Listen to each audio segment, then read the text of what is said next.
I'm just standing at the edge of the A591 in Ambleside.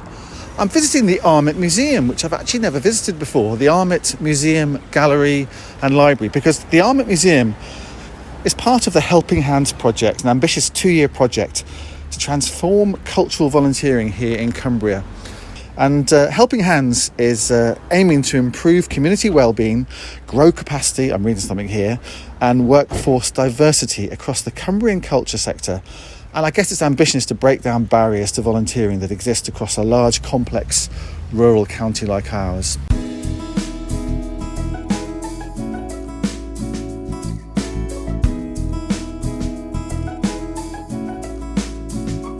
Welcome to the Behind the Scenery podcast with Tom Speight.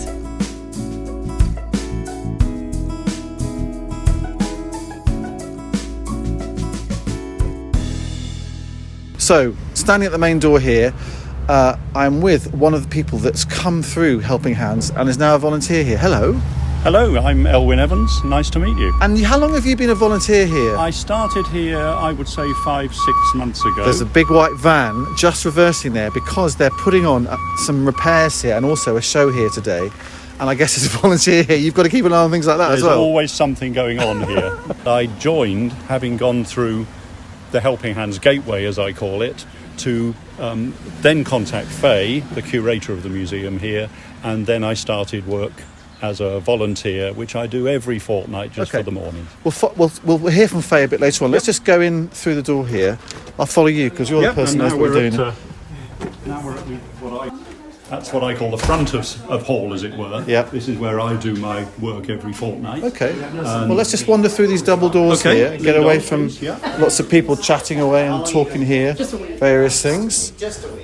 And if we just close the door here, tell me a bit about the museum and why you wanted to volunteer here as well. Well, I wanted to volunteer partly because, having retired... And what did you used to do? I was a journalist at the BBC and other places.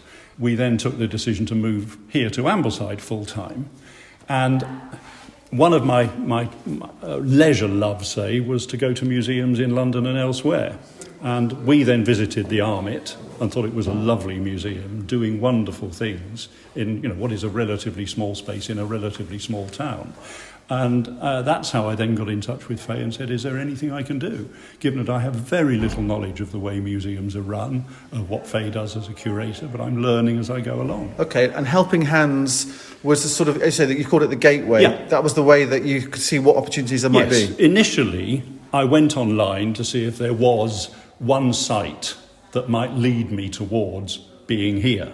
And it was by going on the Helping Hands site that I saw it had multi-sites that I could approach. And of course the Armitt was on there. All right, well let's just wander up the stairs here, because I know there's 2 levels here for the museum. And while we're wandering up here, what do you kind of get out of volunteering here? What's your motivation, and why is it a good thing for you? Initially, and for now, because I regard myself as learning on a second career, if you like, I'm running front of house, as I said.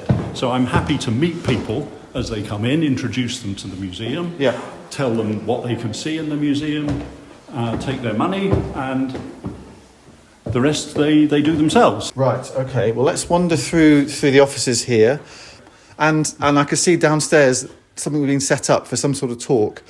We're with somebody who knows a bit more about it than certainly I do, possibly a bit more than you do. More than I do. Hi, I'm Faye. I'm the manager and curator here at the Armitt. What's going on downstairs? There's quite a lot of things going on today, aren't there? Yeah, we're quite active. So we've just been setting up for a talk this afternoon. So we have regular monthly talks on different subjects about people, places, industry around the lakes. And this afternoon we're looking at Norman Nicholson, who is one of my favourite poets from Milham. What is the Armitt Museum? Tell us just what's it all about here? So the Armitt is coming up to be 111 years old. So we celebrated 110 years last November. It was set up by a lady called Mary Louisa Armitt, who wanted there to be a place in Ambleside for book lovers and academics, but that it would evolve into being a museum that would tell the long history of the past to the present. So that's what we try and hold true to today in our exhibitions, talking about the people, places and industry of the Lake District. Okay. It's obviously a well-established place. I can see all these books here. There's quite an eclectic selection of artefacts here. Tell me a bit about the role of volunteers here. Elwyn, if you'd like to just come back again. Elwyn's come through the Helping Hands project, found out that the Armitt existed. Obviously you lived here already, but saw, I guess, the ambition to take on a volunteer or two. Tell us a bit about the role that volunteers have here at the museum. So volunteers are really, really important to the Armitt. They are so valued. They do such a great job, not only meeting and greeting visitors in, that Elwyn does, for example, but they're helping us digitise our collections, transcribing pieces. They help with putting up and taking down exhibitions.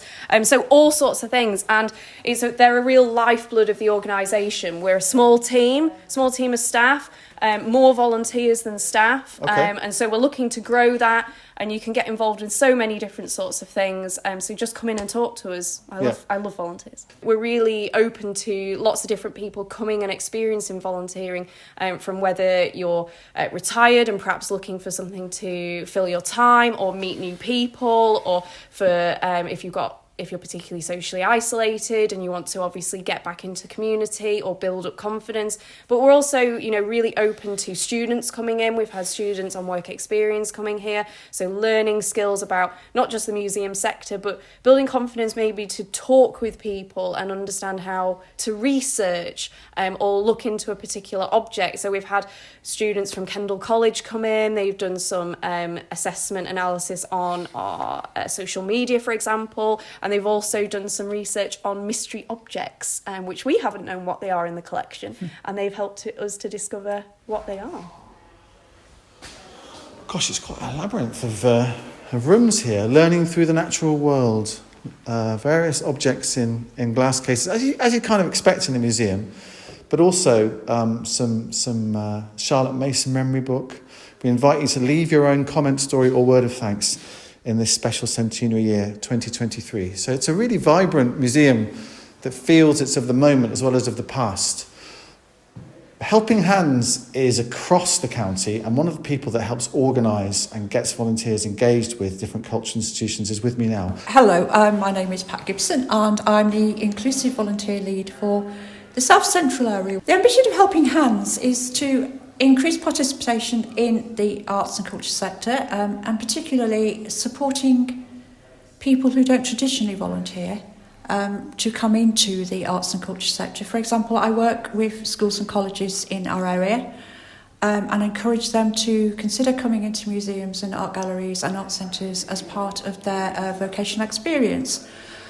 I also work with the university, which is next door to the Armitt where we are now, where we're actually going in there a Freshers' Week and hoping to get some of the undergraduates more involved, because this museum here at the Armitt is on their doorstep, and it's such a pity it's not being used as part of their education. What are the benefits of volunteering? Yes, it's something that you can talk about. Yes, it's something that you can show to perhaps potential employers, future employers or educational establishments, that you kind of get off your backside and do things.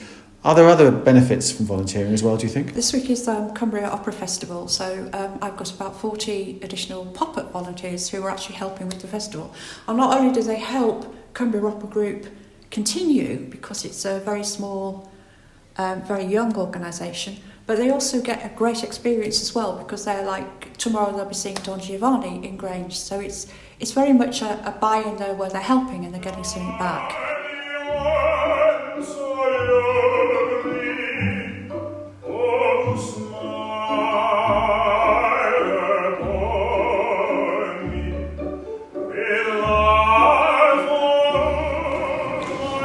So we've now come to Grange over Sands, where there's a fantastic opportunity to see opera as part of the Cumbria Opera Group's week of events across Cumbria. And Helping Hands has some volunteers involved here as well. I'm with two of them now. My name is Robert, I'm 17 and I live in Carlisle. Okay, and? James, I'm 16 and I also live in Carlisle. Okay, and what have you been doing for the Cumbria Opera Group during this week? So we've been stewarding, helping out a few of their concerts, and just generally being a helping hand for the director. I like what you did there. And have you volunteered for things before? No, it's not usually something I do because I'm quite busy when I'm in school, but given that it's the summer holidays, thought why not give it a go, and I've thoroughly enjoyed it. What have you enjoyed about it? Meeting people. I don't know anyone, or I hadn't known anyone to do with the Helping Hands project before now, and I certainly didn't consider myself into opera as much as I have now discovered that I am. Okay, and have you enjoyed the opera side of things as well? Yes, absolutely. What have you got out of it? Well, it's just the experience of being able to see an opera live, which is a rare experience in Cumbria. And as an opera lover, I have to, make the most out of every opportunity there is. And what sort of volunteering work have you been doing during the week to help the opera group? So in stewarding, we've been checking tickets on the doors. We've been helping people find their seats. We've been, it's just any odd jobs they need us to do. Set out the seats, put reservations on the seats, and I'm currently fire warden. Okay, so you've got a yellow tabard on there, so that gives you a huge authority, doesn't it? Absolutely. So if there's a fire here, you put it out, right? Yeah. Now, some people might say that young teenagers are not the most natural people to volunteer their times for sort of public service. I'm assuming you're not getting paid for doing this, is that right? Yeah, no, we're not. So, I mean, is that a fair comment, do you think? I think it's probably not typical of people of our age, but I think it's certainly something that needs to. It's a stereotype that needs to change, because this has been a great opportunity, and I think that the more people get into it, they'll discover a side of themselves that they may not know they had. Okay, and I guess it's a bit of an investment for a university application form or for a job form, is that? Yeah, absolutely. I mean, anything like this is just going to be an extra layer. But I mean, it's also just incredibly fun. It's, I'm doing this, for me, rather than for, applications I'm going to have to make in the future.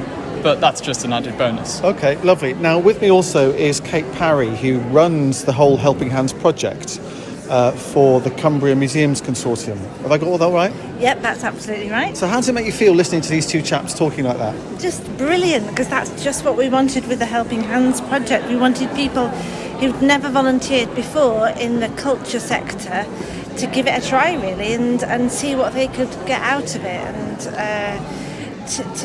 to use the opportunities, to find the opportunities, maybe, when you're 16, 17, to help you go further, or just, like you said, just to have some fun. All right. Because that matters too. And the project, I think, culminates in the spring of next year. It's an Arts Council funded project. I think you've got £500,000 to back it around Cumbria. Has it been successful in the way you wanted it to be? Yes, in as much as we've recruited lots of new people to volunteer in our organisations. Lots of being roughly how many? So far, around the 240 mark since Christmas this year. So we're doing really well in terms of numbers. We're doing particularly well in finding young people who want to volunteer. People like you are out there, and all they need is a helping hand to get started, and that's what this project is about. It's about finding people, finding the opportunities, and matching the two. And presumably you're hoping there's a legacy from this, so that when the money runs out and the project finishes, that culture of the organisations around Cumbria in the cultural sector wanting volunteers and being open to volunteers will continue. Yeah, not just volunteers, but people who, wouldn't perhaps naturally or ordinarily have the opportunity to volunteer. Maybe there's a stereotype of the sort of person who steps forward to volunteer because they can. Helping Hands Project is about reaching out and finding people who, for one reason or another, have not been able to volunteer up to now. It may be because they're very young, they've not had the chance, or they have a disability, or they're neurodivergent, or they just live in a place and they can't get to the opportunity. So we're about breaking down the barriers, giving people the support that they need, and helping them to volunteer in one way or another, whatever it takes. And nights like tonight, where you get the chance not just to use a few skills, but also to enjoy something and to sit so close to the action. I've been watching you sitting here next to the orchestra, right behind the double bass player. These are kind of priceless opportunities that I hope you won't forget because of this project.